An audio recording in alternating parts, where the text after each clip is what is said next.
Dear friends, very welcome to B marks classes.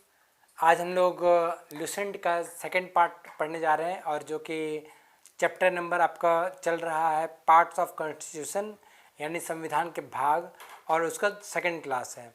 तो संविधान के भाग में हम लोग पढ़े थे, टोटल 11 भाग पढ़ चुके थे। अब हम लोग आज पढ़ेंगे 12 से लेकर के 22 तक। तो हम लोग को मैंने बताया था आपको किससे आपको याद कैसे करना, वो चीज़ ध्यान दीजिए। मीनिंग अगर डिटेल में पढ़ना तो पूरा मीनिंग एक साथ पढ़िए, अगर शॉर्टकट में पढ़ना है तो जो पढ़ चुके हैं उसको कोई दिक्कत नहीं है, लेकिन अभी आपको अगर एग्ज़ाम के तरीके पे आपको सिर्फ ये याद रखना है कि कौन सा पार्ट में कौन सा चीज़ है, किस भाग में क्या चीज़ है, ये याद रखना है। देखिए, तो महत्वपूर्ण जो भाग है वो आपका है 15, 17, 18, 20। ये महत्वपूर्ण भाग है।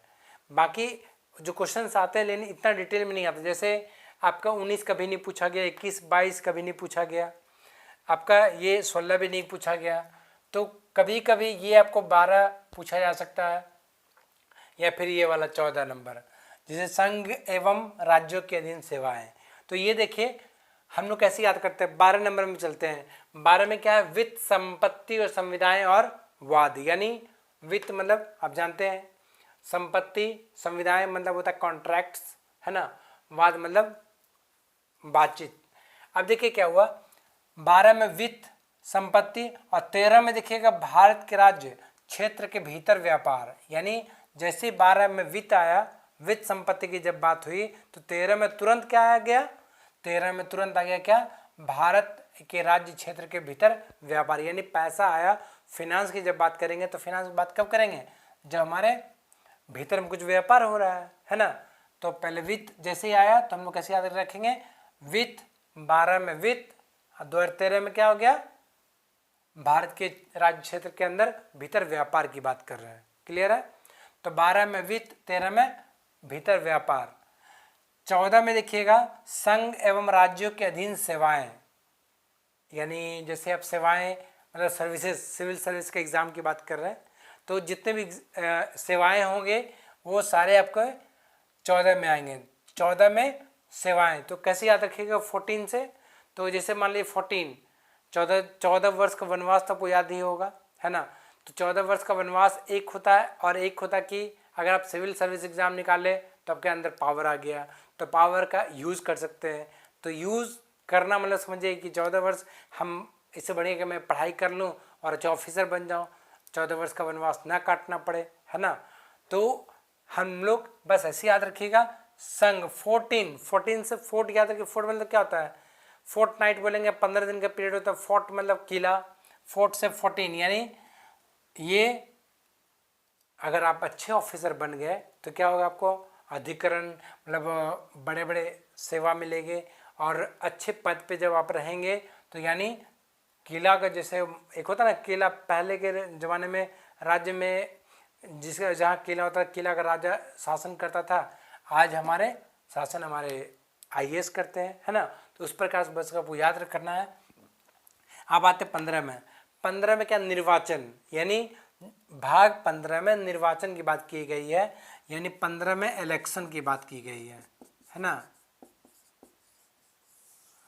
इलेक्शन। 15 में निर्वाचन, है ना। तो 15 में याद रखिएगा कि 2015 में इलेक्शन हुआ था, है ना। 2014 में इलेक्शन हुआ था बहुत बड़ा, और 2014 के जस्ट बाद क्या हुआ, बहुत बड़ा फेर बदल होना स्टार्ट हुआ। तो 2015 में इलेक्शन का प्रभाव, है ना। तो याद रखिएगा। उसके बाद 16, कुछ वर्गों के संबंध में विशेष उपबंध। यानी कुछ पार्टिकुलर सेक्शन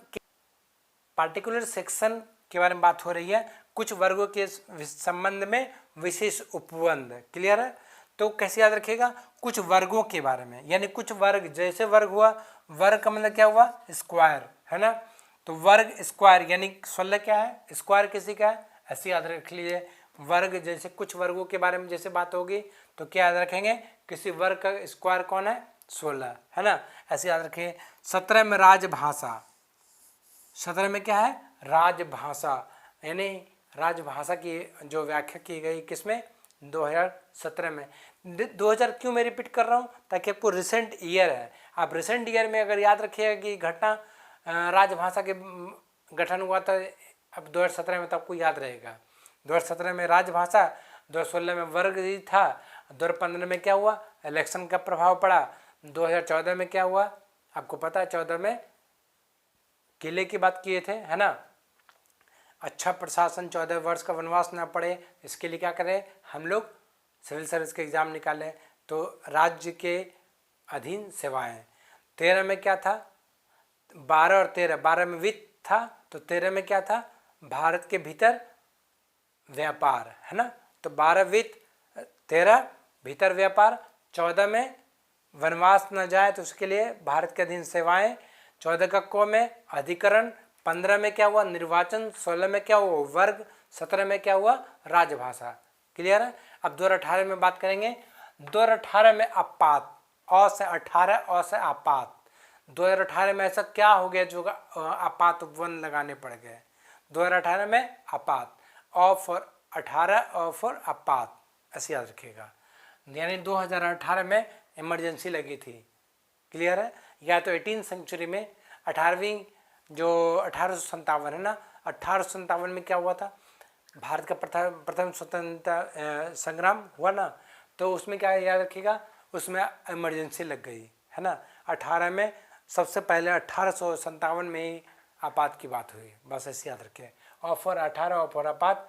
प्रकीर्ण ये ज़्यादा इम्पॉर्टेंट नहीं है, लेकिन इसमें ये कहा गया है कि आर्टिकल नंबर 361 में कि प्रेसिडेंट और गवर्नर को जो अपना पावर है, अपने पावर के अधीन अपना यूज़ कर सकता है, प्रयोग कर सकता है, लेकिन ज़्यादा मतलब एक होता है ना लीगल, एक लिमिट तक प्रयोग अपना पावर को कर सकते हैं, इससे ज़्यादा आपको नहीं जानना है।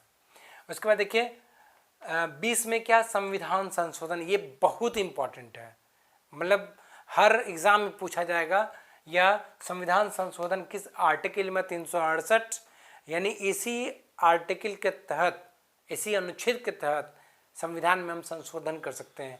वो किस भाग में है, 2020 में। 2020 में देखिए, 2020 अब समझ में आया। देखिए अब कैसे याद रखिएगा, 2020 में संशोधन, बहुत सारे संशोधन हुए। क्या क्या संशोधन हुआ, एजुकेशन पॉलिसी आया, क्या आपका बहुत सालों से चलता आ रहा राम मंदिर बना, है ना। सारे संशोधन आपको 2020 में हुआ। बड़े बड़े संशोधन कब हुआ, 2020 में, 2020 में हुआ, है ना। तो याद रखिएगा संसाधन, संविधान संशोधन कब, 2020 में। क्लियर है। अब 2021 और 22 में ज़्यादा इंपॉर्टेंट नहीं है, लेकिन फिर भी याद कर लीजिए। अस्थायी संक्रमणकालियों पर विशेष उपवन, अब कैसे याद रखिएगा इसको, 21 में अस्थायी। क्लियर है। अस्थायी संक्रमणकालीन, देखिए कोरोना कब आया, 2020 में। विशेष उपवन कब लगा, 2021 में, ताकि 2021 से कोरोना ना फैले, बस हो गया, याद रखिए। संक्रमणकालीन, जैसे संक्रमण, आप तो मोबाइल पे कॉल करते हैं, जिसको कॉल करते हो संक्रमण संक्रमण संक्रमण सुनते सुनते आप लोग इरिटेट हो गए होंगे। और 2020 में जो कोरोना आया, 2021 में उसका विशेष उपवन तैयार किया गया, यानी वैक्सीन आएगा 2021 में, याद रखिएगा। 2022 में क्या करेंगे, 2022 में संक्षिप्त नाम यानी शॉर्ट नेम, प्रारंभ और हिंदी में पदकृत यानी हिंदी का यूज़, है ना। और जो रिपील्स यानी कुछ निरसन, मतलब कुछ ऐसे आर्टिकल अनुच्छेद को जो हम उसको डिलीट कर सकते हैं, इसका ये आपका 22 में दिया गया है। क्लियर है। एक बार मैं रिपीट करूं, मेरे साथ बोलिए। 12 में वित्त और 13 में व्यापार। 12 में वित्त, 13 में भारत के अंदर व्यापार, 14 में क्या हुआ, वनवास न जाए, क्या, भारत के अधीन सेवाएं, भारत और राज्य के अधीन सेवाएं। 14 का क में क्या था, अधिकरण, है ना। 15 में क्या था, निर्वाचन। 16 में क्या था, वर्गों के लिए विशेष उपवन। 17 में क्या था, राजभाषा। 18 में क्या था, आपात उपवन, आपका उपवन, है ना। 19 में क्या था, प्रकीर्ण। 20 में क्या था, 2020, याद रखिए, संविधान संशोधन के अधीन 300 आर्टिकल नंबर 368। 21 में क्या था, संक्रमणकालीन के विशेष उपवन। 22 में क्या था, संक्षिप्त नाम और प्रारंभ हिंदी में प्रौद्योगिकी, कितना आसान है, बहुत आसान है। शायद मुझे लगता है कि आप याद जरूर करेंगे। आप एक बार स्क्रीनशॉट ले लीजिए और इसी तरह कॉपी में तैयार करके नोट लीजिए और चुटकियों में फटाफट इसको माइंड में कब कर लीजिए, कॉपी में नोट कीजिए, माइंड में नोट कीजिए, फिर एग्जाम में नोट कर दीजिएगा। That's all. यदि आपको अच्छा लगा हो कृपया करके आप चैनल को सब्सक्राइब करें, अपने फ्रेंड के साथ शेयर करें, ताकि आपके मित्र भी एग्ज़ाम क्वालिफाई करें और आप भी ऑफिसर बने, वो भी ऑफिसर बने। बहुत बहुत धन्यवाद।